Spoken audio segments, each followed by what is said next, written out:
सह पिंपरी चिंचवड वरती जलसंकट दिसतंय। पवना धरणामध्ये अवघा 20% पाणीसाठा आहे। मावळ तालुक्यामधील इतर धरणांनी सुद्धा तळ गाठलेला आहे। याच पवना धरणावरनं आढावा घेतला आमचे प्रतिनिधी सागर शिंदे यांनी। बघूया। चिंचवडसह मावळ तालुक्याची तहान भागवणारे पवना धरण आता पवना धरण पात्रामध्ये त्या ठिकाणी फक्त 20% पाणी साठा या ठिकाणी राहिलेला आहे। एकूणच या ठिकाणी पाऊस 7 तारखेपर्यंत येण्याचे अपेक्षित होते। मोठ्या प्रमाणामध्ये पर्जन्यमान मावळ तालुक्यामध्ये असून देखील आतापर्यंत पाऊस आलेला नसल्याने या ठिकाणी पाण्याची पातळी खालवलेली आहे।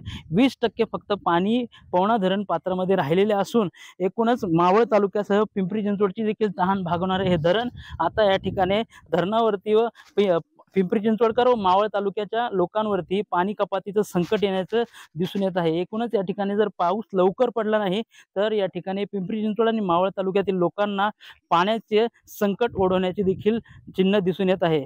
त्यातच पवना धरण पाणलोट क्षेत्राच्या वतीने या ठिकाणी पाणी जपून वापरण्याचं देखील आवाहन करण्यात आलेलं आहे। पुढारी न्यूजसाठी मी सागर शिंदे, मावळ।